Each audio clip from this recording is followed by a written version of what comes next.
makan siang? Belum. Belum. Sama mas saya. Daun salam tak berkelopak, udah bilang tak bergigi. Cakep, gitu tuh. Daun salam tak berkelopak, udah bilang tak bergigi. Jawab salam kurang kompak, saya ulang sekali lagi. Assalamualaikum warahmatullahi wabarakatuh. Waalaikumsalam warahmatullahi wabarakatuh. Kue talam pakai mentega. Yang jawab salam, insya Allah masuk surga. Amin. Hidup guru. Hidup. Hidup guru. Hidup. SP Linfox Logistik. Bersatu. Aspek Indonesia. Bersatu. Berjuang dan bergerak. Aplaus buat kita semua. Alhamdulillahirabbil alamin wa bihi nasta'in ala umuri dunya waddin wassalatu wassalamu ala asrafil anbiya'i wal mursalin. Allahumma shalli ala sayyidina wa maulana Muhammadin wa ala alihi wa sahbihi ajma'in. Amma ba'd. Pertama-tama puji serta syukur kita kehadirat Allah Subhanahu wa taala atas karunia kenikmatan yang Dia berikan. Ada kesempatan pagi hari menjelang siang ini kita bisa bertemu dalam satu forum yang sangat luar biasa, forum pendidikan kaderisasi gitu ya, yang ini merupakan satu kehormatan bagi saya untuk bisa sharing ya bersama kawan-kawan di sini, tentu dalam rangka penguatan organisasi sekaligus silaturahim yang mudah-mudahan kumpulnya membela kaum duafa ya, orang-orang yang mewakafkan sebagian hidupnya untuk kemaslahatan banyak orang. Artinya posisi kita hari ini kalau kita jadikan sebagai sesuatu yang sesuatu yang membuat kita semangat ya, tentu akan melahirkan banyak manfaat. Tapi justru kalau kita posisikan kita ya sebagai sesuatu yang menjadi beban ya, itu tentu akan membuat kita semakin pesimis. Ya, jadi artinya semua tergantung kepada kita. Dan untuk memberikan energi bagi kita semua, maka hari ini kita akan sharing tentang mental ideologi yang ini merupakan fondasi ya, basic dasar dari kita berjuang di dalam organisasi yang sama-sama kita cintai. Oke, saya kasih judul mental ideologi organisasi. Iya, cek. Oke, saya kasih judul mental ideologi organisasi. Ya, next.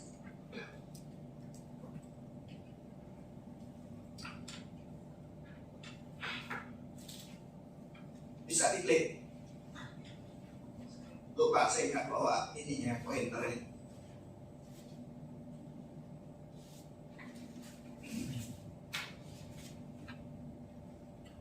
Pakai spasi aja atau enter.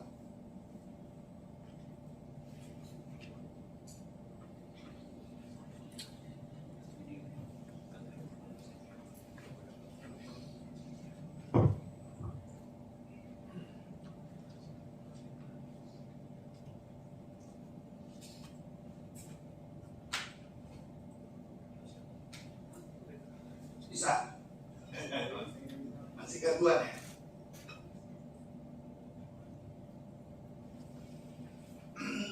Saya mau tanya dari kawan-kawan yang hadir waktu training di Cisarua ya, yang saya. Siapa? Angkat. Yang di Bogor. Yang di Bogor. Oh, cuma sebagian ya? Yang lain nggak ikut. Kenapa nggak ikut? Karena memang belum terjadwal atau berhalangan? Berhalangan. Ya. Ada ideologi, ada mental. Ya, kita mungkin sering dengar apa itu ideologi. Nah, secara ilmiahnya ideologi itu adalah dari kata ideo dan logi. Ya. Nah, kalau nggak salah itu bahasa Latin ya. Ideo artinya pemikiran, gagasan, konsep ya, apa yang ada di kepala kita gitu ya. Ideologi itu logika, ilmu, atau pengetahuan. Jadi sesuatu yang ada di dalam kepala kita yang kemudian bisa dibaca oleh orang lain. Ya, bisa dibaca oleh orang lain. Jadi setiap kita itu punya pemikiran. Karena Allah Subhanahu wa taala memberikan kita ya satu unsur yang tidak semua makhluk memilikinya, yaitu unsur akal. Nah, manusia memiliki akal, maka dia punya produk namanya pikiran. Nah, tentu pemikiran ini sangat dilatar belakangi oleh berbagai hal, ya. Dari keluarga, pemikiran bisa berangkat dari bacaan, dari lingkungan, ya, dan dari pengalaman, juga dari berbagai macam hal yang ikut serta di dalam kehidupan dia. Nah, artinya kalau seseorang punya pola pikir, ide, gagasan itu pasti tidak independen, ya, tidak merdeka secara utuh, tapi pasti dipengaruhi oleh hal-hal yang tadi saya sebutin. Ya, nah, kemudian secara singkat, ideologi itu maknanya adalah ilmu tentang keyakinan atau cita-cita. Jadi setiap orang pasti memiliki akal, maka dia memiliki produk namanya pemikiran, ya. Dan berangkat dari pemikiran itulah muncul keinginan atau kehendak atau cita-cita.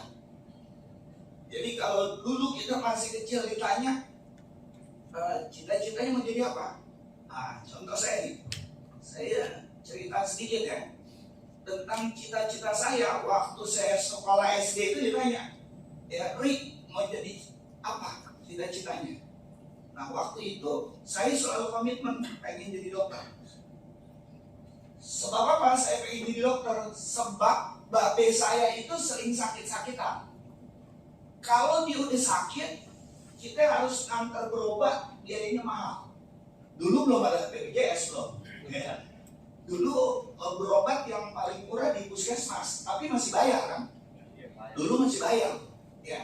Zaman saya SD tahun 86, ya. 86 kelas 1 SD saya. Nah itu ketika babe saya sakit, kita harus berobat. Ketika berobat, biayanya mahal. Puskesmas pun bayar, antriannya panjang. Nah, ketika bayar mahal, udah otomatis yang terkuras adalah isi dompet.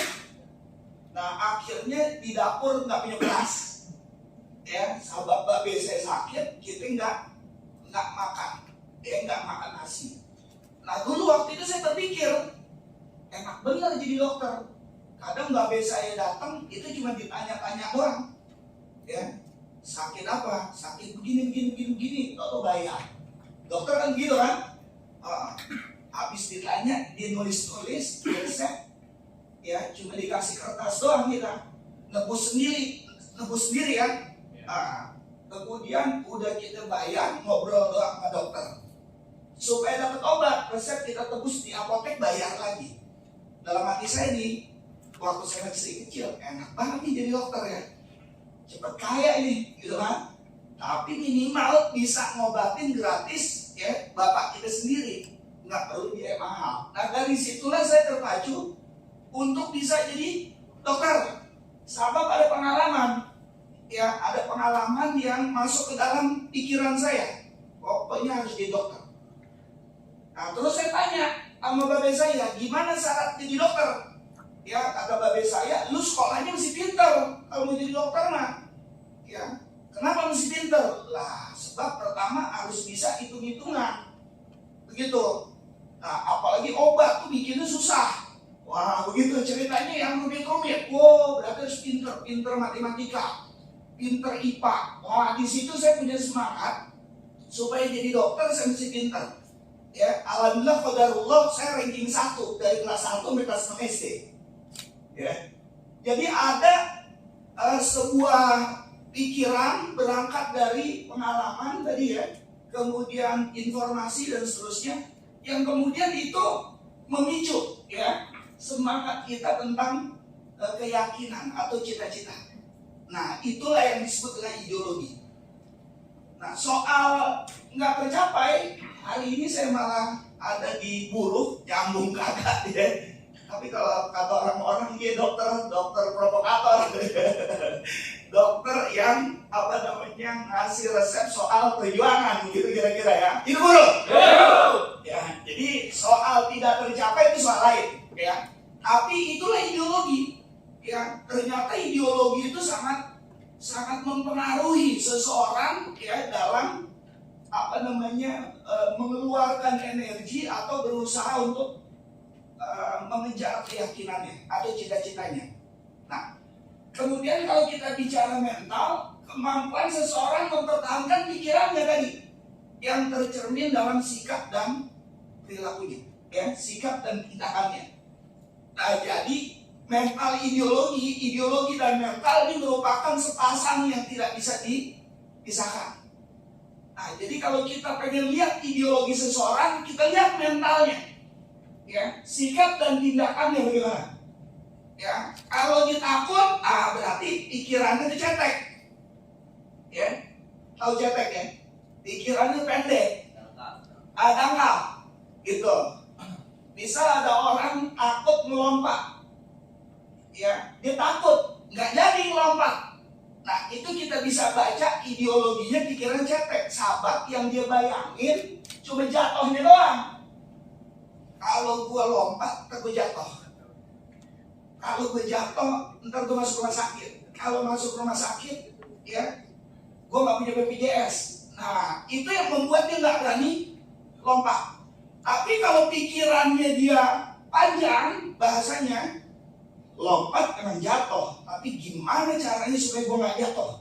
Sebab kalau gue nggak jatuh, gue bisa sampai pada tujuan dan seterusnya. Nah, jadi ideologi seseorang itu bisa dibaca dari sikap dan tindakannya. Ya, walaupun tadi semula ideologi cuma ada di kepala, semula dia cuma produk pikiran yang dihasilkan oleh akal. Tapi dengan sikap dan tindakannya kita bisa lihat, ya, ini orang ideologinya apa, gitu ya. Nah, itulah yang bisa dibaca dari mentalitas seseorang. Nah, kenapa penting ideologi dan mentalitas? Karena inilah yang melandasi seseorang bergerak. Inilah yang kemudian menjadi, ya, hal yang mendasar yang membuat seseorang itu maju, ya, bertahan atau bahkan mundur balik kanan. Nah, jadi penting ideologi dan mentalitas itu. Oke, next. Klik. Ya. Nah, sekarang kita bicara bagaimana, ya, ideologi dan mental yang benar dalam organisasi. Karena akal, sikap, tindakan, pergerakan seluruh anggota badan kita ini dia hanya merupakan prajurit. Sekali lagi, akal, sikap, tindakan, seluruh pergerakan anggota badan dia cuma prajurit. Siapa komandannya? Siapa panglimanya? Siapa rajanya? Ya, dia adalah hati. Ya, jadi yang ada di dalam tubuh kita, ya, itu ibarat seperangkat pasukan perang yang semuanya akan ikut komando. Komando siapa? Komandonya hati. Ya, kalau dalam bahasa Arab, ya, hati itu produknya adalah jiwa, nafs, ya, jiwa. Nah, Imam Al-Ghazali membagi, ya, jiwa itu menjadi 3 bagian. Satu disebut dengan nafsul mutmainnah, jiwa yang tenang. Nah, jiwa yang tenang produknya adalah, ya, sesuatu yang cenderung pada kebaikan. Nah, jiwa yang tenang dari diri seseorang produknya adalah sesuatu yang bermanfaat, ya, sesuatu yang positif. Nah, itu bagian jiwa yang tenang. Nah, sebaliknya ada jiwa, ya, amarah bisu, ya, jiwa yang selalu mendorong pada perbuatan yang rusak, yang mudorot. Ya, jiwa yang mendorong kita untuk berbuat ya keburukan, ya berbuat kerusakan dan seterusnya. Nah, di tengah-tengah itu ada ya yang disebut dengan jiwa yang ragu-ragu, ya, atau resah atau sedih. Nah, ketiga bagian ini itu satu sama lain saling menentukan, terutama yang mutmainnah dan amarah bisu. Makin sehat mutmainnahnya, maka amarah bisunya itu makin kurus dia. Jadi kalau kita punya kesehatan pada posisi atau bagian jiwa yang tenang, nafsu mutmainnah, maka nafsu amarah bisunya itu akan kurus, dengan sendirinya dia kalah. Nah, bagi kita punya kewajiban, ya, jiwa yang tenang ini mesti cukup nutrisinya, mesti sehat dia.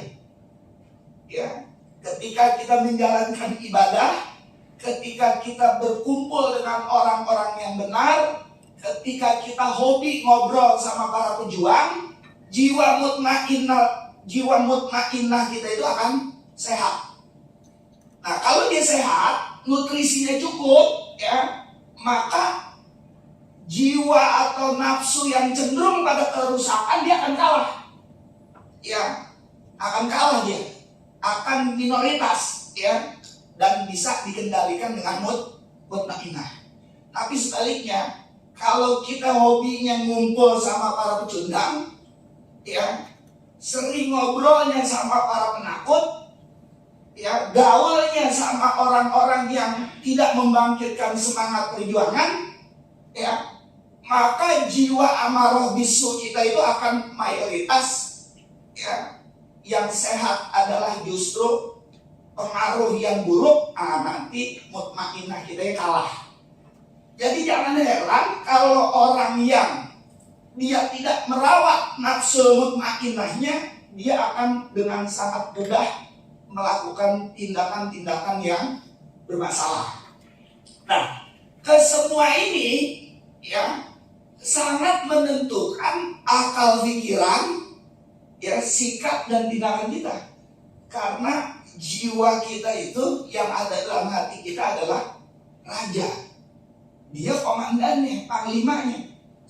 Nanti kalau yang sehat adalah kecenderungan yang baik, dia akan perintah kepada akal, kemudian dia akan instruksi kepada lisan, dan menjelma menjadi sebuah perbuatan yang baik pula. Tapi sebaliknya, kalau rajanya rusak, panglimanya rusak, ya, dia akan memerintah sesuatu yang rusak juga, bermasalah juga, ya. Nanti para pasukannya juga akan bermasalah. Nah, jadi sekali lagi, bagaimana mental ideologi yang benar dalam organisasi? Pertama harus dibenerin jiwanya. Artinya kita berangkat dari hati kita. Nah, hati punya satu produk, namanya niat. Ya, bagaimana supaya mental ideologi kita benar? Niatnya mesti lurus. Niatnya mesti lurus. Ya, harus senantiasa kita meluruskan niat kita. Setiap niat dalam hati kita harus terus kita kalibrasi. Ibarat alat ukur ya. Ya, alat ukur itu ada mistar, penggaris, ya, ada sigmat, jangka sorong, dan lain sebagainya. Dia alat ukur mengukur benda kerja, tapi dirinya dia sendiri juga harus diukur, ya, harus dikalibrasi supaya tetap, ya, dalam posisi standar yang benar. Karena kalau dia nggak diukur, dia cuma ngukur doang, nanti dia nggak benar, jadi nggak benar semua. Ya, jadi artinya kita mesti selalu mengkalibrasi hati kita, meluruskan niat kita. Ya, karena iman kita turun naik, ya kan begitu. Nah, kita biasanya nih kalau lagi dapat ke lapangan, ya, lemburan banyak, biasa iman naik tuh, betul nggak? Betul nggak? Wah, ini Allah deket banget nih sama gua. Kenapa? Lembur terus, ya. Nggak ada masalah. Kan begitu. Nah, begitu lemburan berkurang, ya, ancaman PHK datang, ya, bentar lagi putus kontrak, mulai goyah. Ya, seolah-olah kita nggak punya Tuhan. Betul? Ya, seolah-olah kita hidup sendirian. Ya, iman kita ngedrop, ya, turun. Nah, maka hati ini mesti kita terus, ya, kalibrasi supaya tetap lurus, meluruskan niat. Kenapa? Karena setiap amal kita itu bergantung pada niatnya. Innama a'malu binniyat wa innama likulli imri'in ma nawa. Ya, setiap amal bergantung pada niatnya, ya, dan setiap seseorang mendapatkan sesuatu apa yang ia niatkan. Ya, jadi tergantung kita semua. Next. Ya, niat menurut bahasa yaitu al-iradatu wal qasdu ila syai'. Ya. Jadi niat menurut bahasa adalah maksud, keinginan memaksudkan sesuatu. Bukan keinginan doang, bukan. Ya, tetapi keinginan memaksudkan sesuatu. Artinya berangkat dari hati, kemudian ada proses yang dilakoni. Berangkat dari hati, kemudian ada pergerakan yang dilalui. Itu niat. Ya. Contoh begini. Bang, kapan nikah? Terus dia bilang begini, saya sih pengen segera nikah. Oke, udah niat. Udah, sama siapa? Ya sama siapa ge? Yang cakep pokoknya. Ini namanya bukan niat, tapi kepengen. Ya, kepengen. Ya, sama seperti kita. Pengen sejahtera nggak? Pengen. Ya udah, masuk dah ke organisasi. Waduh, ntar bisa di PHK. Nah, itu cuma pengen sejahtera, nggak ada niat berarti. Yang disebut niat itu berangkat dari hati, ada proses yang dilalui. Jadi bukan hanya sekedar kepengen. Beda niat sama kepengen. Nah, contohnya begini, Bang, mau nikah? Mau. Ya, kapan nikah? Insya Allah bulan depan. Sama siapa? Sama Fulan binti Fulan. Terus sekarang udah ngapain? Undangan lagi dicetak komandan. Itu namanya niat. Ya, itu niat. Beda sama kepengen. Ya, dia punya keinginan tapi nggak ada proses yang dilalui. Nah, ini harus bedain. Makanya dalam agama niat itu kalau nggak kesampaian, pahalanya dapat. Tapi kalau kepengen kagak. Karena asal dia cuma sekedar, ya, ngebayangin atau mau doang, kagak dilalui prosesnya, begitu. Jadi bagi kita nih, ya, kita harus betul-betul memastikan kita berserikat berorganisasi dengan niat yang lurus. Artinya bukan hanya sekedar kepengen, ya, tapi ada kekuatan dalam hati yang kemudian ada proses yang kita lalui. Soal kesampaian atau enggak itu soal lain, namanya takdir. Ya, soal menang atau gagal bukan urusan kita, itu urusan Allah. Ya, makanya dalam serikat ini penting, ya, kita berniat. Nah, luruskan niat, ya, karena itulah yang akan menjadi penentu amal kita. Ya, jadi Allah lihat prosesnya, bukan hasilnya. Tuhan itu melihat pergerakan kita. Bukan soal berhasil menang atau kalahnya, bukan. Ya, bukan. Kalau menang bonus, ya. Kalau kalah pahalanya tetap nggak hilang. Dan insya Allah malah jadi hikmah kalah itu. Nah, jadi prinsip kita berjuang itu nggak pernah melihat nanti hasilnya seperti apa. Memang kita berharap hasilnya sesuai dengan harapan, betul nggak? Memang kita berharap hasilnya itu sesuai dengan keinginan. Tapi Tuhan Maha Tahu, Allah Subhanahu Wa Taala yang paling paham apa yang jadi kebutuhan kita. Jadi bagi kita kewajibannya adalah meluruskan niat. Udah, itu dulu. Yang soal nanti kesampaian atau enggak itu urusan lain. Jadi kalau ditanya, ente pengen pergi haji? Pengen.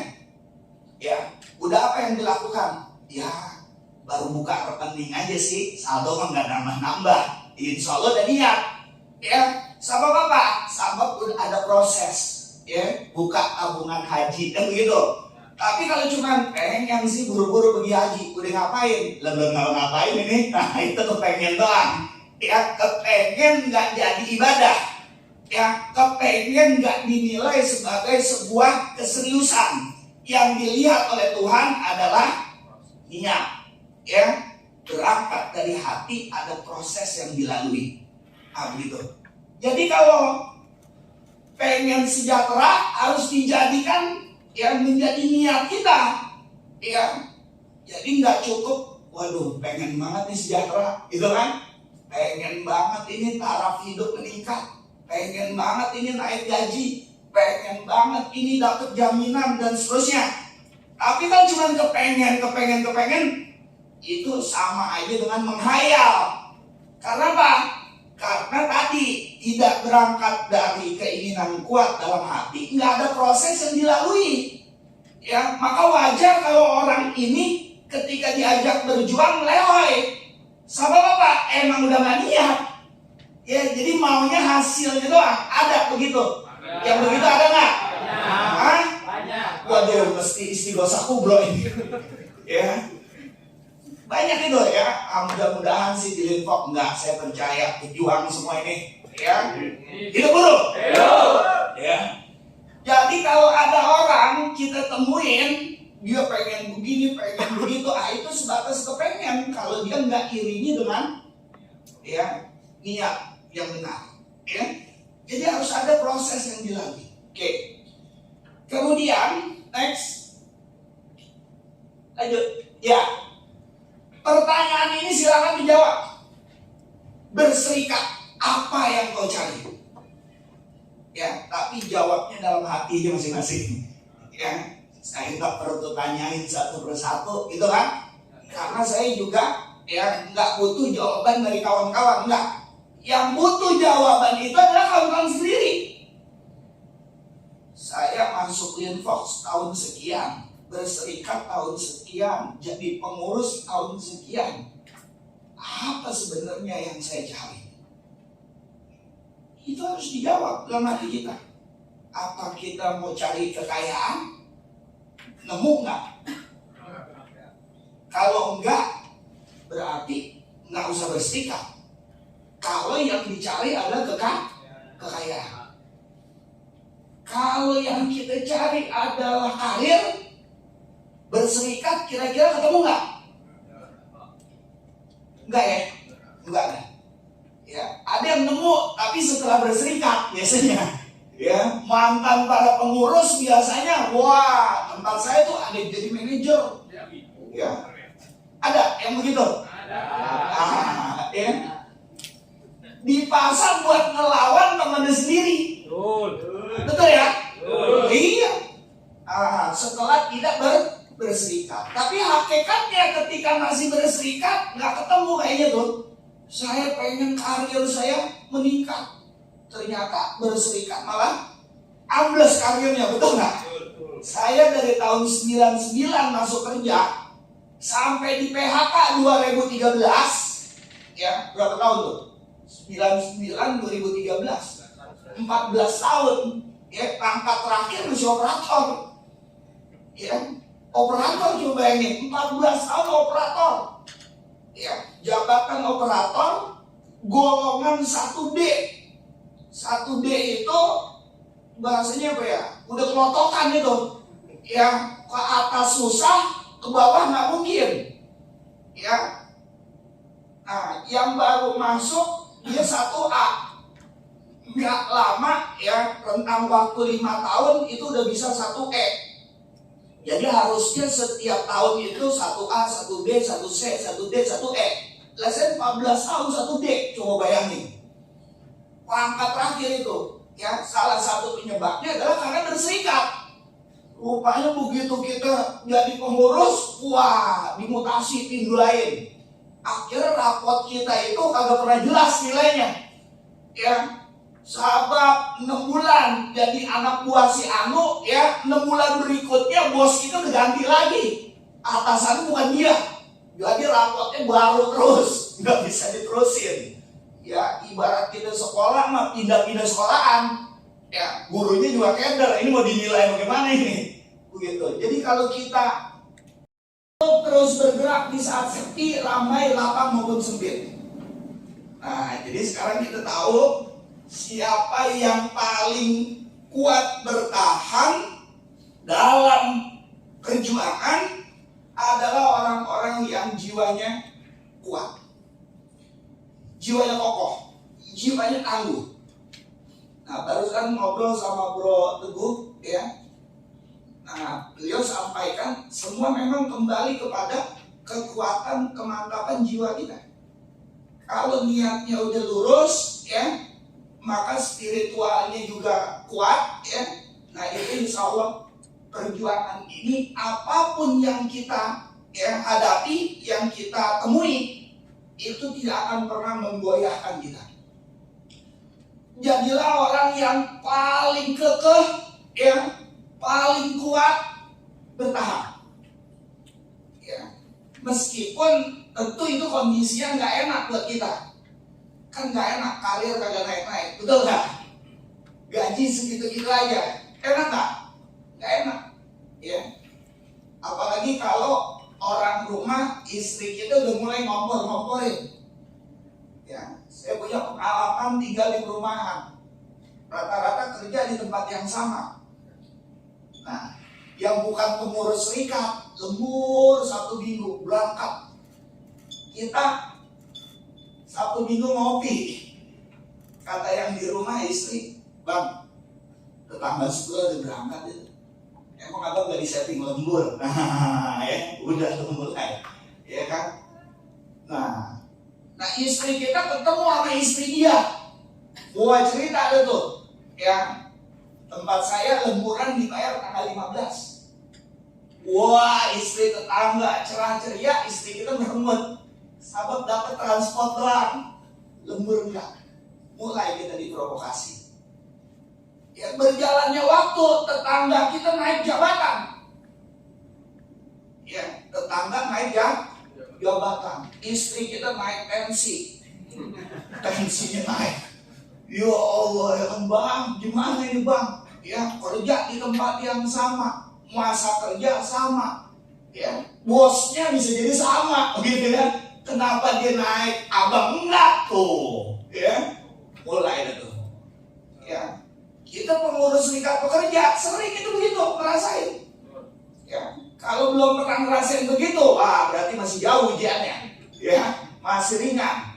Istri, ya, tetangga naik jabatan, dia naik pensi, kan kita yang repot, ya kan?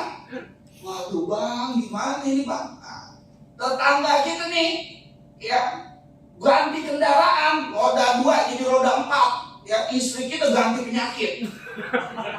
Lah yang tadinya cuma pilek jadi jantungan, asam urat, lambungnya kumat. Wah, berapa ini?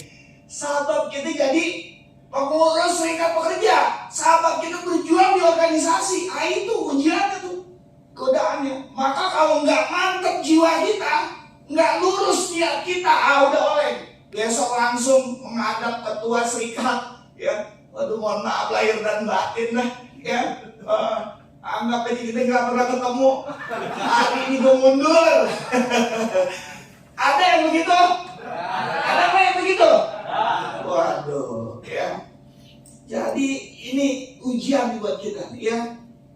Bagi para pengurus serikat pekerja, bagi orang-orang yang, ya, mewakafkan, ya, hidupnya untuk organisasi.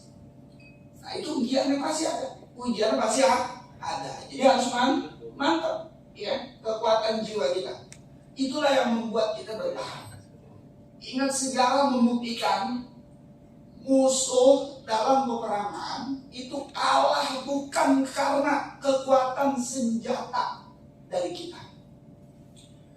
Orang Indonesia bisa merdeka menang itu bukan karena senjata kita lebih canggih dari Belanda, betul nggak? Bukan karena senjata kita lebih modern dari Jepang, betul nggak? Tapi kita bisa menang merdeka sabab apa? Sabab kita, ya, kuat bertahan dalam peperangan. coba ratusan tahun berperang, ya akhirnya bosan sendiri ke Belanda. Jepang udah dah, ya kan. Jadi intinya sejago-jagonya orang nembak itu pasti kalah sama yang jago ngeles. Ya betul ya? Betul. Nah biar kata di jago nembak, kalau gitu jago ngeles kena? Nggak kena. Ya jadi yang paling penting kembali kepada diri kita. Ya ada sering orang bilang ke saya, waduh komandan, besok kita mau di PHK massal. Ya waduh Bung Heri, besok kita mau di mutasi. Sebetulnya nak PHK massal, mutasi dan lain sebagainya itu memang udah kerjaan manajemen, betul nggak? Emang udah kerjaan perusahaan begitu, ngapain kita pikirin kerjaan dia? Ya, yang kita pikirin kalau itu terjadi kita mau ngapain? Nah, itu yang harus kita pikirin. Ya, mau menyerah atau melawan? Ya, mau berontak atau diam? Nah, itu yang kita pikirin. Manajemen mau PHK, emang udah kerjaan dia, betul nggak? Namanya pengusaha, nah PHK kan begitu. Manajemen mau merotasi, emang udah kerjaan dia. Yang perlu kita pikirin tuh kalau itu betul dilakukan kita mau ngapain? Nah itu fokus pada kekuatan kita, bukan pada kerjaan musuh. Ya musuh mah nggak usah dipikirin, dia pasti melakukannya. Ya ini udah kita tahu, ya kan? Kelakuan musuh kayak begitu masih aja kita ceritain gitu. Kita lupa apa yang mesti kita lakuin. Jadi sekali lagi kekuatan kita bertahan ya, itu sangat menentukan. Jadi pemenang peperangan adalah siapa yang sanggup bertahan, bukan siapa yang paling canggih persenjataannya. Kalau yang paling canggih, kita kalah sama perusahaan. Ya, dia punya duit, betul nggak? Dia bisa sewa orang, betul nggak? Dia punya akses kepada aparat, betul nggak? Dia punya hubungan baik dengan birokrat, betul nggak? Semua dia punya. Kita punya apa? Ya, jangan kepengen dapat karir, nggak mungkin terjadi kecuali niatnya nggak benar. Ya, tapi apa kebahagiaan aktivis, kebahagiaan para pejuang buruh adalah ketika nasib orang lain berubah sabab perjuangan yang dia lakukan. Hidup buruh. Hidup. Ketika dia berbahagia, ada orang yang berubah nasibnya, maka ketika itu pula Allah Subhanahu wa Ta'ala mencatat sebagai amal yang tak terputus catatannya. Betul nggak? Betul. Dan itu akan menjadi saksi bagi kita kelak. Karena setiap kita kan beriman, ya, setiap kita yakin terhadap hari pembalasan. Nah itu nanti yang akan kita petik, ya, hasilnya. Nah kawan-kawan sekalian, sekali lagi bangun kekuatan spiritual kita, ya, kekuatan jiwa kita, kemantapan nurani kita. Nah itu yang akan menentukan. Karena makin tinggi pohon akan semakin, ya, kencang anginnya. Ya, nah ini saya ambil contoh ilustrasi pohon kelapa. Oh pohon kelapa ya, tinggi pendek, tinggi biasa pohon kelapa. Monyet naik nih, monyet nyampe atas, angin kencang, ya, angin badai. Ada yang kaget ngantuk berarti.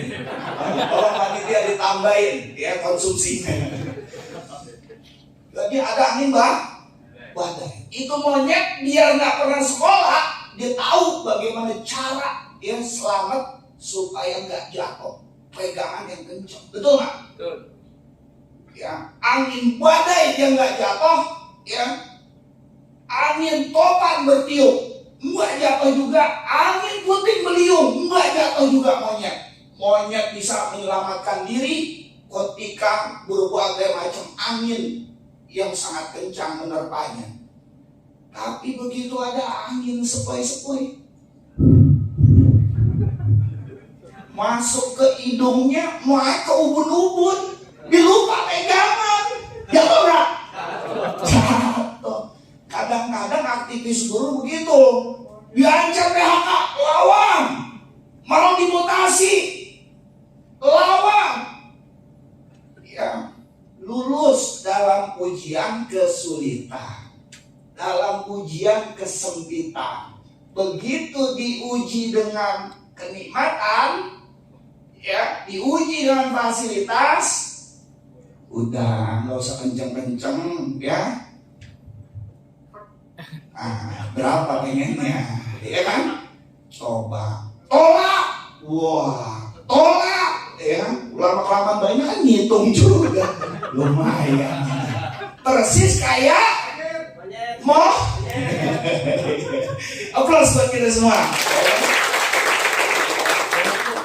Aktivis kalau udah masuk angin, ya udah dia lupa pegangan, akhirnya jatuh. Kita sering kali kalah ketika angin sepoi-sepoi, ya. Makanya penting memantapkan jiwa kita. Kita mesti takut mati, ingat Tuhan, ya. Sebanyak apapun yang kita terima, kalau itu keringat buruh, darah orang-orang duafa yang mesti kita bela haknya, itu sama dengan kezoliman. Betul apa betul? Betul. Ya, ini kadang-kadang baru diajak makan sekali aja, udah kekenyangan, gitu kan. Oke lah, tanda tangan. Ya, aktivis kalau nggak mantap nih, ya jiwanya. Nah, lewat udah 100 juta kita tolak. Kalau 100 koper kan kita hitung juga, betul nggak? Apalagi tadi yang di rumah, ya udah naik tensi, ganti penyakit, ya kan? Saking dia irinya sama kawan kita, tetangga kita, coba, ya. Nah, ini berat nih, ya, berat ini, ya. Jadi harus betul-betul ada yang mesti kita kuatkan. Kita bangun jiwa kita, ya. Kita bangun jiwa kita. Oke, lanjut. Ya. Nah, bagaimana membangun jiwa, ya? Nah, kekuatan jiwa hanya bisa dibangun satu dengan iman. Iman itu artinya keyakinan tanpa ragu. Terhadap apa? Terhadap kekuasaan Tuhan, Allah Subhanahu wa Ta'ala. Kita ini kan makhluk Allah, diciptakan oleh Allah, dititipin sesuatu oleh Allah. Ya, pertama kita dititipin hati, nurani. Yang kedua dititipin akal. Yang ketiga dititipin agama. Kita ini bekerja, berkarya, ya, itu pakai modal. Semua modalnya dari Tuhan, betul nggak? Betul. Nah, ketika Allah kasih titipan kepada kita, maka kita harus amanah. Ya, kita gunakan hati kita, ya, untuk kelurusan niat tadi. Kita gunakan akal kita untuk memiliki ide, gagasan, ya, yang mensejahterakan, yang bermanfaat buat orang banyak. Kita gunakan kekuatan kita, kewenangan kita, ya, yang dititipi oleh Allah Subhanahu wa Ta'ala untuk membela orang banyak dan lain sebagainya. Nah, jadi semua yang dititipin ini pasti nanti akan dimintai jawaban. Jadi kita mesti yakin, punya iman yang kuat. Kalau enggak jiwa kita rapuh. Sekali lagi, hidup kita di dunia ini cuma sementara, dan hidup kita itu berbeda dengan binatang. Sebab fasilitas yang Tuhan berikan juga berbeda. Kalau ayam jago, ya, dia cuma punya hawa nafsu doang. Dia nggak punya akal, nggak punya nurani, kan begitu, ya. Jadi dia makan sesama makanan, ya, temennya, itu nggak jadi soal gitu. Yang penting gua kenyang, ya. Padahal makanan temennya tuh dimakan juga sama ayam jago, betul nggak? Ya. Kemudian dia kawin sama betina yang dia suka, bodoh amat itu, dikawin sama orang lain juga nggak ada masalah, ya, ayam jago, ya. Pagi-pagi dia udah bangun, terus berkokok, kukuruyu, keluar kandang, ya. Kemudian dicari makanan, patok, ya. Gak berasa sore, dibalik lagi ke kandang. Ayam jago, berangkat gelap, pulang gelap. Masa bodoh, ya. Temennya, saudaranya, ya, susah, dizolimi, ya, dan lain sebagainya, gak ada urusan. Sabab apa? Dia nggak punya akal, nggak punya nurani. Jadi kalau ada yang mau hidup kayak ayam jago, silakan. Itu soal pilihan aja. Tapi kata Buya Hamka, siapa yang bekerja, ya, hidup ini tujuan hanya sekedar bekerja, maka kerbau di sawah juga pada kerja.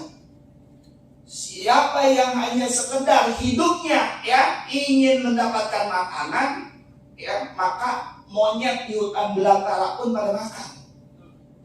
Nah tentu kita bekerja bukan hanya sekedar bekerja, tapi harus pakai nurani, akal, begitu. Ya, supaya kita tahu bahwa pekerjaan ini merupakan bagian dari ibadah kita. Jadi nggak hanya sekedar berangkat gelap, pulang gelap, gitu ya. Atau kemudian kawin punya anak, ya nggak sekedar begitu kita. Tapi harus betul-betul menggunakan nurani kita, pikiran kita, ya jiwa kita, agama kita. Oh ini benar nggak nih kalau saya diupah begini? Oh ini benar nggak nih kalau kawan saya di PHK dengan cara seperti ini? Nah itu yang menjadi tugas kita, ya para pengurus organisasi, ya aktivis buruh, aktivis serikat pekerja. Ini buruh. Ya, jadi itulah yang membedakan kita dengan ayam jago, ya dengan monyet tadi, gitu kan, dan lain sebagainya. Oke. Jadi pertama iman, yang kedua ilmu, ya jangan sekali-kali kita bergerak tanpa didasari dengan ilmu. Jadi harus ada bekalnya. Kita minta sama manajemen menuntut sesuatu, ya berjuang, ya dengan cita-cita kita, ya dengan ideologi kita harus ada dasarnya, harus ada bekalnya. Ya maka berilmu itu menjadi sesuatu yang penting bagi kita. Maka pendidikan seperti ini, ya itu harus terus dilakukan. Ya bahkan intensitasnya ditingkatkan. Bukan hanya buat pengurus, komisariat, tapi juga buat seluruh anggota kita. Ya, buat seluruh anggota kita. Karena supaya paham satu nafas perjuangan, ya satu komando, ya satu perlawanan. Jangan sampai pengurusnya paham, anggotanya pelangap-pelongo. Begitu kita akan mogok, lu aja, gue si lembur. Ya, ada yang begitu? Ada yang begitu? Pengurus ayo kita demo, ya kan, maju, ya anggotanya mundur aja, ya sorry demori, pura-pura nggak kenal. Jangan, ya kekuatan serikat pekerja itu ada pada pengurus dan anggotanya, satu paket, ya seperti tombak, ada ujungnya yang tajam, ada tangkainya yang memberikan dorongan, ya ujung harus tajam supaya nancep tepat sasaran. Itulah pengurus. Ya, tapi jangan ujungnya doang terpisah dengan tangkainya. Lalu begitu dilempar, ya tangkainya kagak ngikut. Ya, ujungnya nyampe kagak, melepai dia. Ya, jatuh di tengah jalan. Apalagi ujungnya pun ya tajam kagak, tumpul iya. Nggak punya kelurusan niat, nggak punya kekokohan jiwa, masuk angin, jadi monyet semua. Ya. Wah, udah dibayar udah. Berapa orang sih pengurus? Dan Estelifon, Aspek Indonesia. Aplaus buat kita semua. Ya, jadi sekali lagi kunci buruh ya kekompakan. Dia harus punya ilmu, ya. Jadi berdasar tuh, ya. Jadi betul-betul berbobot permintaannya, tuntutannya itu punya ruh dia. Ya, sahabat dibarengi dengan iman, ilmu, baru yang terakhir amal. Ya, nggak cuma ngemeng doang. Iman tuh bukan cuma ada di hati. Iman itu bentuknya tidak abstrak, ya, tapi dia konkret, kelihatan. Orang beriman, orang berilmu kelihatan. Ya, kelihatan dari ucapannya, dari ide gagasannya, dari perilakunya kelihatan. Spiritualnya mantap, jiwanya kuat. Itu bukan cuma di dalam hati, tapi bisa dilihat, bisa dirasakan oleh lingkungan. Ya, buahnya tuh ibarat pohon itu bisa dipetik. Keberadaan dia selalu dinantikan, ketiadaannya selalu dirindukan. Jangan malah kebalikannya. Ya, begitu dia datang kita malah gerah. Ya, dia lagi masalah ini mah. Tinggal. Jangan. Ya, jangan kita jadi manusia, kata MH Ainun Najib itu manusia yang yang haram, ya. Jadi keberadaannya sangat tidak diharapkan, kepergiannya sangat-sangat diinginkan. Si Anu kemana? Sakit dia, gak sekalian mati tuh orang. Jangan sampai kita begitu. Si Anu kemana? Meninggal kemarin. Wah, kebetulan. Gitu ya. Nah, jadi jangan ya, kita ketika memiliki buah seperti pohon bisa dipetik, ada manfaat yang dirasakan buat lingkungan, kepengurusan kita, kontribusi kita, aktivitas kita, semua bisa dirasakan. Ya, oh ini sabab dia nih, sabab pergerakan ini nih, oh sabab hasil negosiasi ini nih. Nah itu harapan kita, betul nggak? Nah itu yang harus kita jadikan tekad kita. Oke, lanjut. Yang berikutnya, yang kedua, yang mesti kita bangun adalah kekuatan intelektual, yaitu kekuatan konsep. Kita harus menjadi pengurus yang visioner, ya, dan terus belajar, ya. Learn, unlearn. Unlearn itu siap mengganti sesuatu yang udah nggak cocok lagi, ya, udah nggak sesuai lagi. Kita harus berani inovasi, ya, jangan kayak begitu-begitu aja terus, ya. Pokoknya harus berani inovasi. Ya, sekarang modelnya digital. Ya, maka kita harus mau nggak mau menyesuaikan diri, beradaptasi. Ya, digital. Terus Serikat Pekerja dulu logonya serem-serem. Ya, logonya serem-serem dulu Serikat Pekerja. Pokoknya nggak jauh dari roda gigi, lantai, ya kan? Tangan, borgol, serem banget tuh. Ya. Nah itu yang begitu udah nggak diminati lagi sama pekerja milenial, sama generasi para pekerja milenial nggak disenengin lagi. Ya, jadi mereka lebih kepada yang dinamis sifatnya. Ya, makanya saya bersyukur ya mengenal aspek Indonesia. Saya sedikit banyak belajar ya tentang dinamisasi serikat pekerja. Hidup aspek Indonesia. Ya. Dari mulai logonya, ya kan, nah itu aspek Indonesia, belajar dari situ. Kemudian dari kekuatan sosial medianya dan lain sebagainya. Jadi ini menandakan serikat kita memang punya inovasi, ada adaptasi. Nah itu yang harus kita lakukan. Karena sekali lagi Indonesia ini kaya generasi penerus. Ada bonus demografi, usia pekerja kita relatif muda-muda. Nah itu yang harus kita jadikan kekuatan. Mereka harus diberikan pemahaman bahwa berorganisasi itu penting, berserikat pekerja itu penting, menjadi ladang amal kita, menjadi ladang kebaikan kita, begitu. Nah, jadi yang serem-serem segala macam, itu sekarang udah mulai banyak ditinggalin. Tetapi sekali lagi tidak ya mengurangi militansi kita, tidak mengurangi perlawanan kita, itu harus digaungkan tetap. Ya maksud saya simbol-simbol yang kurang menarik bagi para pekerja kita, rasanya memang harus perlu kita ubah ya, kita inovasi bahasanya. Jadi kampanye-kampanye yang syarat ya sesuatu yang horor, nah itu harus kita minimalisir.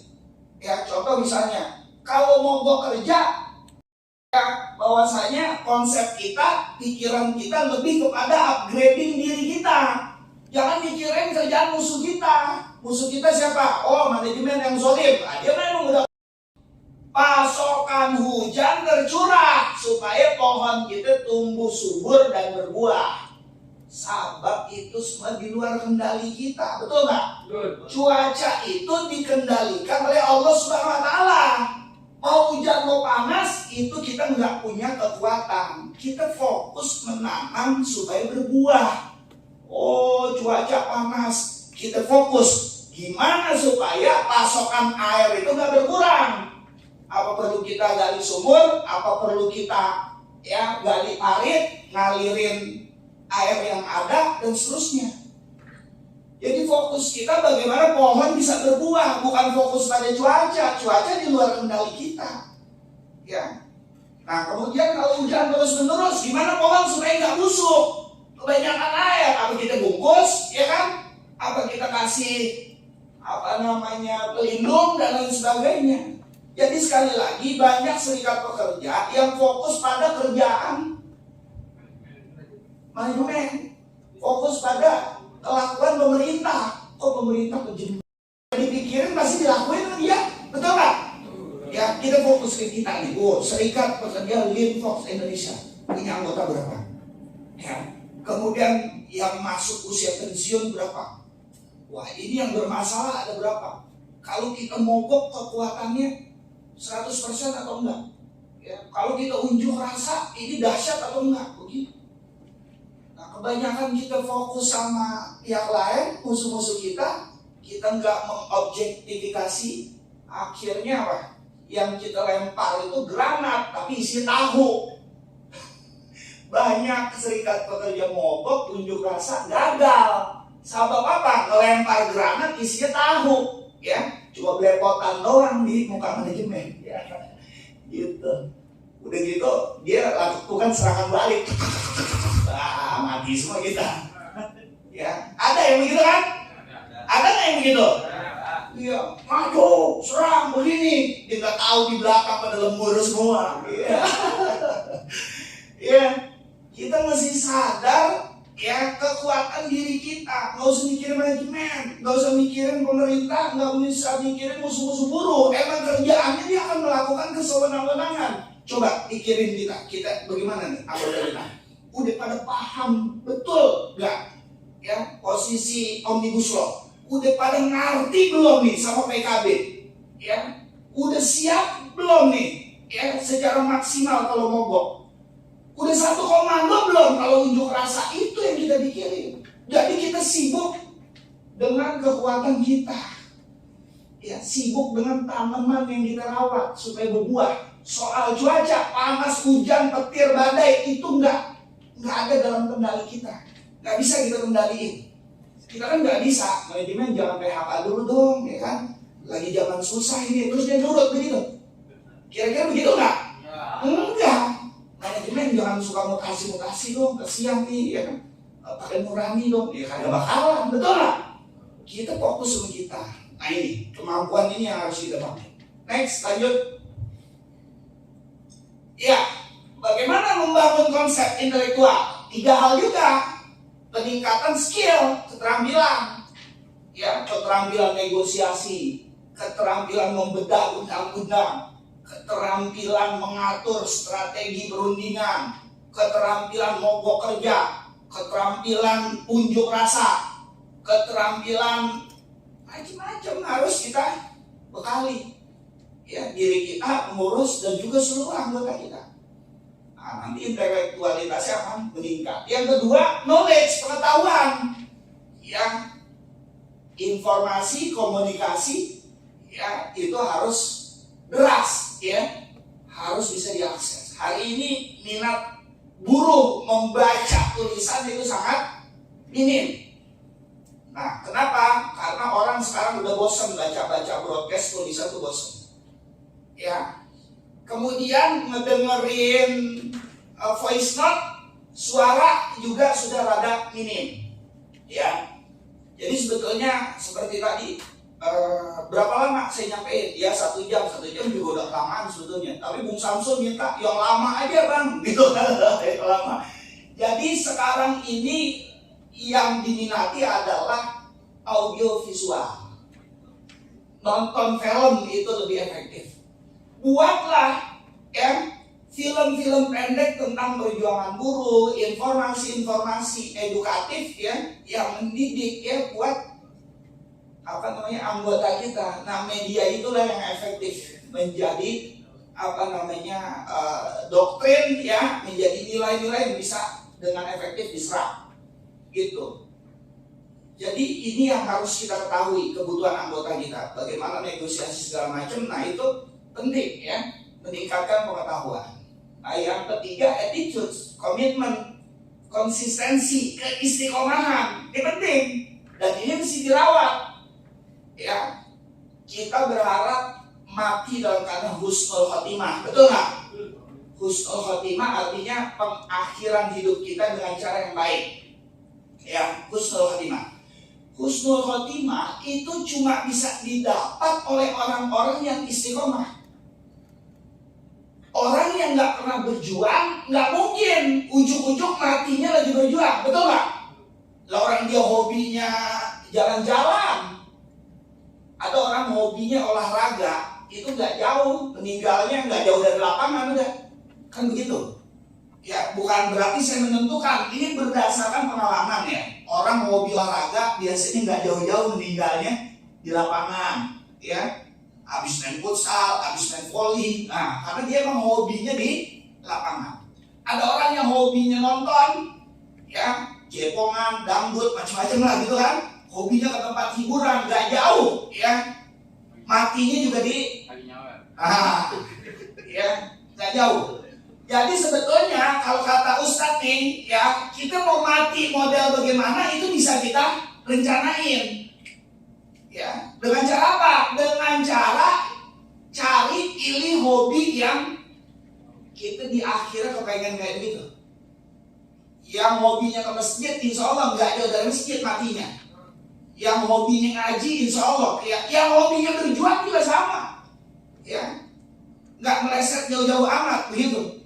Jadi sekali lagi husnul khotimah hanya bisa didapat oleh orang yang istiqomah.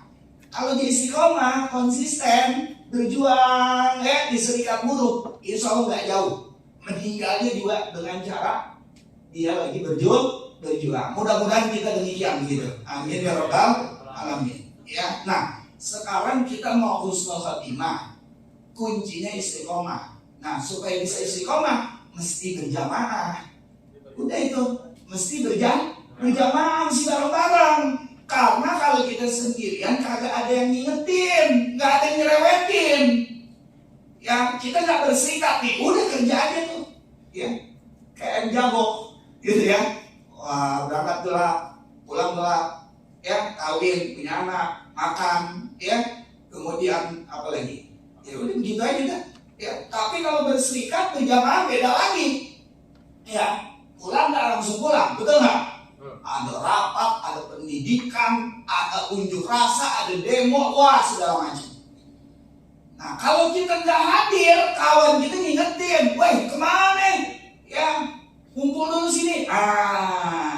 Kita melehoi dikit, kita lupa dikit, sahabat berjamaah ada yang ngingetin. Karena berjamaah, ada yang cerewetin, ada yang absenin. Kalau kita sendiri, ya saya sih hidup sendiri aja kan nggak apa-apa. Yang penting saya sholat, puasa, zakat, terus masuk surga begitu. Ente punya orang dalam. Sembarangan ya. Nggak mungkin orang masuk surga sendirian. Dalam Quran juga jelas di Quran surah Az-Zumar ya. Yang namanya masuk surga tuh rombongan. Ya. Rombongan Serikat Pekerja Linfox Logistik Aspek Indonesia, silahkan Anda masuk ke dalam surga melalui pintu 1. Teng teng teng, rame-rame gitu. Betul nggak? Jangan lupain saya, mentang-mentang saya nggak di Linfox. Ya, Bung Heri mah tinggalin aja. Wah, jangan. Bung Heri mana ya Bung Heri? Gitu kan. Sahabat pernah sama kita bareng-bareng di Hotel Ibis. Begitu ajak saya. Siapa yang ajak saya? Siap, kita saling ngajak sahabat kita satu jamaah perjuangan aktivis serikat pekerja serikat buruh ya yang memiliki kontribusi ya untuk bergerak bersama insyaallah. Hidup buruh. Kita ini satu jamaah bareng-bareng gitu. Tapi kalau sendirian, yang penting saya sholat puasa, nggak jahat sama orang, kerja aja masuk surga, nggak mungkin. Ya, sabab apa? Sabab nggak bisa istiqomah, lama-kelamaan merasa benar sendiri, nganggap dirinya suci, nyalahin orang lain, betul nggak? Betul. Nggak ada yang ngingetin kalau sendiri mah, ya sendiri nggak ada yang ngingetin. Kalau sendiri ada aja cukup masuk surga. Dulu Rasulullah nggak perlu berdakwah, nggak perlu ngajak orang, betul nggak? Ngapain? Rasulullah bahkan di Mi'raj. Hari ini peringatan Isra Mi'raj. Dulu Rasulullah Mi'raj kan ketemu dengan Allah Subhanahu Wa Taala. Udah di langit, udah dijamin masuk surga, udah diampunin semua dosa-dosanya. Kalau modal ke surga sendirian, ngapain Rasul turun lagi ke bumi, berjuang lagi, berdarah-darah lagi, ngajak orang pada kebaikan lagi, betul nggak? Nabi kita contoh, ya beliau udah dijamin masuk surga, tapi masih ngajak ngajak orang berjuang. Artinya apa? Nggak bisa masuk surga sendiri. Harus bareng-bareng, harus punya rombongan. Harus gabung dalam jamaah. Mudah-mudahan ini salah satu jamaah kita yang kelak masuk ke dalam surga Allah Subhanahu wa Ta'ala. Ya, jamaah serikat pekerja. Gitu. Oke, jadi ini penting ya, istiqomah. Supaya husnul khotimah mesti istiqomah. Tidak mungkin bisa istiqomah kalau tidak berjamaah. Itu kuncinya. Berjamaah, istiqomah, husnul khotimah. Ya, lanjut. Yang ketiga tadi ya, membangun kekuatan jiwa, kekuatan konsep intelektual. Yang ketiga membangun teamwork. Ya, apa itu teamwork? Kerja sama tim, keberjamaah. Ya, kekuatan jiwa dan kekuatan konsep tidak ada artinya kalau tidak diwujudkan dalam proses membangun teamwork. Next, lanjut. Nah, ya, jadi satu ketika ada kisah sahabat lagi ngumpul-ngumpul nih, ya, bersama Rasulullah. Ada sahabat yang interupsi Rasulullah. Ya, silakan. Ada apa? Sekiranya ada amal ibadah yang kalau kami kerjakan itu amal, Allah Subhanahu wa Ta'ala lebih mencintai kita. Jadi interupsi salah seorang sahabat nih yang seperti menantang, ya, dalam pengertian kepengen banget ada amal yang kalau dilakukan Allah makin cinta. Nah, kalau kita kan biasanya kayaknya nggak pernah kita nawarin begitu ya.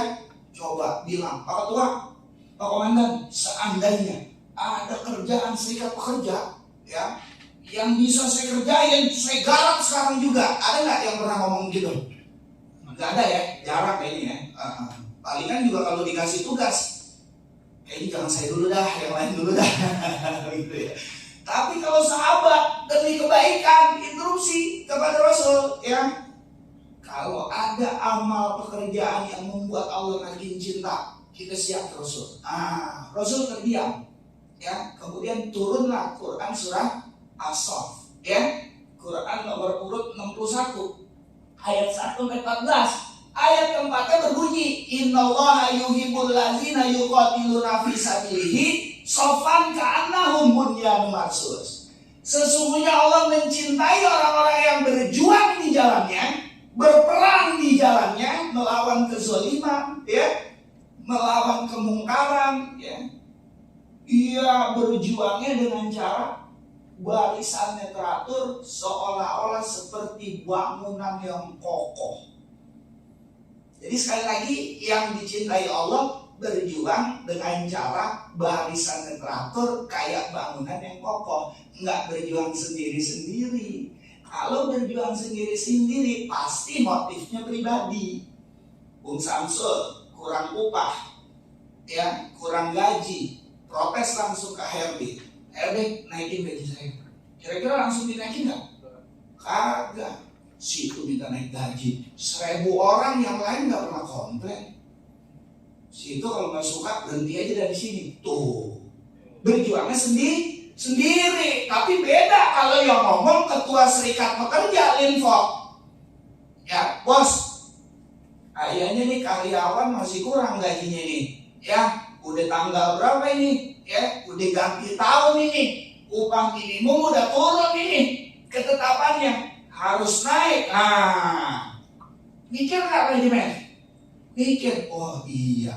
Kenapa? Karena orang yang ngomong, ya, itu menjadi representasi perwakilan dari sekian banyak orang. Beda omongan yang gabung dalam jamaah sama yang sendiri-sendiri. Ya. Nah, yang lebih Allah cintai adalah yang berjuang bersama-sama. Next. Ya. Oke. Jadi bagaimana ciri-ciri kerjasama teamwork itu? Ya, bagaimana bangunan yang kokoh itu? Bangunan yang kokoh, kawan-kawan sekalian, tuh punya ciri 3. Ada berapa cirinya? 3. 1, kalau kita lihat bangunan, umpamanya di hotel ini kan kokoh nih. Pasti ya tidak lepas dari 3 unsur, 3 ciri. 1, cirinya materialnya berkualitas. Bangunan yang kokoh itu terdiri dari material yang berkualitas. Di sini ada yang pernah sholat di Masjid Izzatul Islam Grand Wisata. Ada yang pernah ke Masjid Grand Wisata? Ya, Bekasi Timur, Grand Wisata. Nah, itu ada masjid megah sekali namanya Izzatul Islam. Ya. Nah, itu masjid itu sangat kokoh kawan-kawan. Sampai-sampai ya pintunya ya sangat megah. Itu pintu dari kayu jati tua. Kayu apa? Kayu jati tua. Ya. Kita tanya sama pengurusnya, itu 1 lembar, 1 daun pintu harganya 60 juta. Pintunya doang itu, 1 lembar. Berarti kalau 2 berapa? 120 juta. Mahal murah? Mahal. Ya pintu doang 120 juta. Kenapa mahal? Sebab dari bahan kayu jati tua yang sangat berkualitas. Kita udah nakar itu, pasti bertahan lama ini. Ya rakyat juga ya ngegigitin, pasti pada rontok giginya. Keras ya kayu jati tua. Coba bayangin kalau pintu atau kusen terbuat dari kayu rambutan. Oh kayu rambutan? Kayu rambutan ya iyalah. Ya. Tiba kita peletek doang patah, betul nggak? Coba kalau kusen dibikin dari kayu rambutan, kuat apa enggak kira-kira? Kagak bakalan kuat. Rontok yang ada, ya kan? Rontok. Nah, jadi artinya apa? Bangunan yang kokoh 1, dia memiliki material yang berkualitas. Begitu juga organisasi, teamwork, kerjasama, ya, yang kokoh, yang kuat kalau dia punya SDM yang bermutu, ya. Serikat Pekerja Linfox bakal kuat kalau punya pengurus, kalau punya anggota. Ya, dengan orang-orang yang berkualitas, bermutu. Ya, kalau nggak bermutu, ya cuma ngabisin biaya doang. Ya, antem aja di organisasi udah berapa tahun? 5 tahun, 10 tahun, 20 tahun. Ya, terus ngapain aja? Nggak tahu ini kita mau ngapain. Coba itu. Ya, cuma statusnya doang, pengurus, anggota, ya ketua, sekretaris, bendahara, statusnya doang. Ya, orang kerja, bahasanya orang berjuang. Lah, ya nggak bermutu, habis makan raya udah, ya banyakin dosa doang, mendingan juga berkarir, nggak usah berserikat, betul nggak? Lah ngapain di organisasi lama-lama tapi nggak berjuang, antem begitu, banyakin dosa doang begitu, ya anggota sejahtera kagak, bangsa iya, ya menyandang tetap sebagai anggota, ketua, sekretaris ngapain, betul nggak? Jadi kita hadir di organisasi yang menjadi bagian dari teamwork untuk bisa melahirkan manfaat. Karena iman kita sekali lagi bukan cuma di hati, mesti bisa dirasain hasilnya. Apapun peran kita di atas muka bumi ini, itu tentu peran yang harus kita jadikan sebagai ladang amal, ladang kebaikan. Nah, ketika kita berperan saat ini menjadi pengurus serikat pekerja, ya, Linfox, logistik, ya, menjadi pengurus aspek Indonesia, Jamkeswat atau apapun organisasi serikat pekerja, serikat buruh, ya tentu itu adalah ladang amal kebaikan buat kita semua. Sebab kalau kita beramal dengan harta mungkin terbatas. Kita beramal dengan sholat, puasa, zakat, ya mungkin banyak juga sholat kita nggak khusyuk, gitu kan? Zakat, infak kita nggak ikhlas, kan gitu ya. Tapi barangkali Allah takdirkan, Allah pilih kita berjuang di serikat ini sebagai bagian dari amal unggulan kita yang justru ya sababnya menjadi wasilah memasukkan kita ke dalam surganya Allah Subhanahu wa taala. Amin ya rabbal alamin. Saya ingin kawan-kawan meneriakan dari hati nurani yang paling dalam dengan teriakan yang lantang satu kata ya yang berwarna merah, kuning, hijau dan biru. Siap? Siap. Siap? Siap. Oke. Kalau ada 1000 orang pejuang, satu diantaranya adalah Ayo. Kalau ada 100 orang pejuang, satu diantaranya adalah Ayo. Kalau ada 10 orang pejuang, satu diantaranya adalah Ayo. Kalau hanya ada 1 orang pejuang, dia adalah Ayo. Dia adalah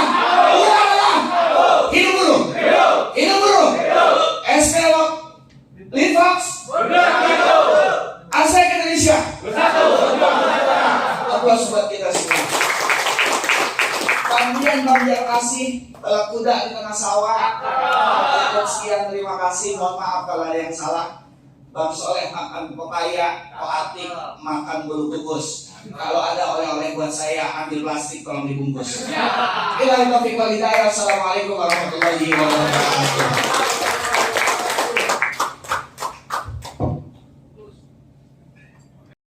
Bangunan yang kokoh, ya, teamwork itu bisa berhasil kalau dia the right man on the right place, ditempatkan sesuai dengan fungsinya. Ini ada lantai, tegel, keramik, marmer, apa kek ya bahannya. Biar kata mahal dipasangnya di bawah, betul nggak? Nih karpet mahal, dipasangnya di bawah. Genteng biar kata murah dipasangnya di atas. Genteng nggak pernah protes. Saya murah, saya dipasang di bawah aja dah. Karpet gue di bawah mulu, gue mending di atas aja dah. Coba kalau kita balik, genteng kita taruh di atas, di bawah, karpet, keramik, tegel kita pasang di atas. Gimana ini bentuknya bangunan? Ini hotel bentuknya gimana kira-kira? Aneh nggak? Aneh.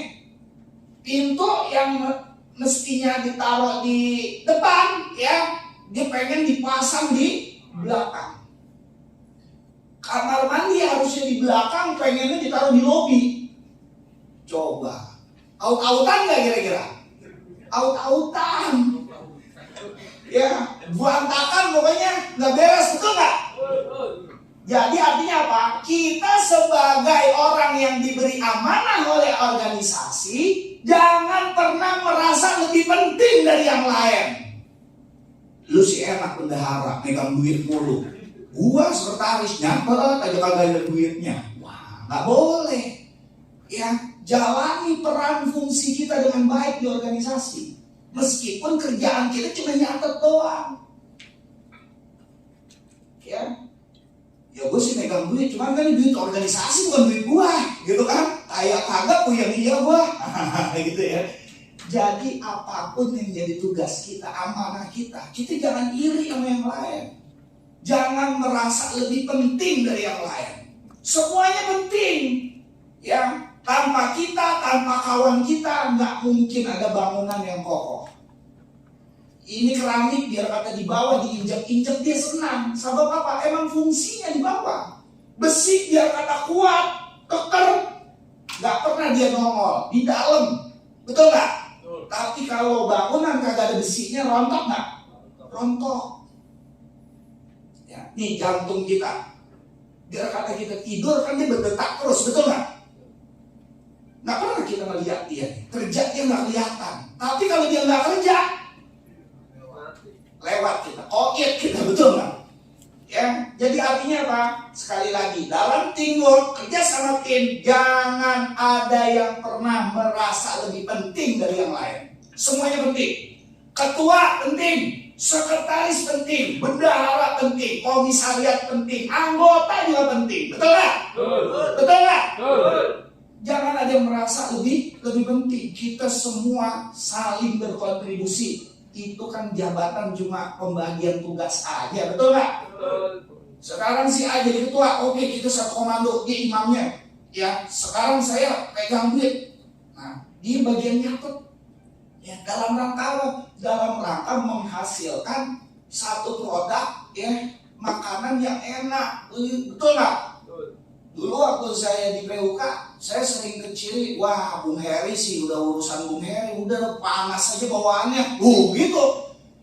Ya, jadi mendingan gak ada Bung Heri, enggak juga, ya. Justru yang bagian belanja ada nih, belanja sayuran. Yang bagian nyusun resep ada juga. Kita mau masak apa jelas juga kan begitu. Nah, tapi kalau semua bahan udah ada, alat masak udah siap, kompornya kagak ada, matang nggak? Lah, kita juga penting punya tukang kompor, betul nggak? Hidup tukang kompor.